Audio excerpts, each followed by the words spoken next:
আসসালামু আলাইকুম। আজকে আপনাদের সাথে শেয়ার করতে যাচ্ছি আমার এক চাচার ছাদ বাগানের কিছু দৃশ্য। তো এখানে উনি লাউ করছে, কুমড়া করছে, বিভিন্ন শাকসবজি উনি করছে মূলত। দেখেন কি পরিমাণ কুমড়া হয়েছে তা দেখেন একবার। মানে ঝাঁকে ঝাঁকে বিভিন্ন চিপায় চাপায় হয়ে আছে কুমড়া। আরও আছে দেখেন চিপায়। এদিকে বড় হয়ে গেছে কিছু লাউ কিন্তু করছে উনি ভালো। ওই যে দেখেন আমি প্রায় গুনে দেখলাম যে না এই 20টার মতো লাউ ওনার গাছে এখনো আছে বিভিন্ন জায়গায় আর কি। আমি দেখানোর চেষ্টা করতেছি আপনাদের।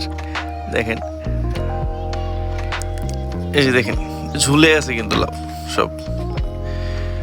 ওনার বেগুন গাছগুলো কিন্তু মাশাল্লাহ খুব ভালো হয়েছে, বেগুন হইতেছে।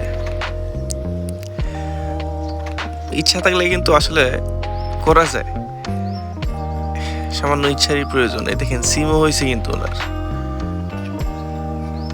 আদা, বেগুন, মানে ছোট একটা জায়গায় উনি বয়স হয়েছে তো তবু যা করছে আলহামদুলিল্লাহ।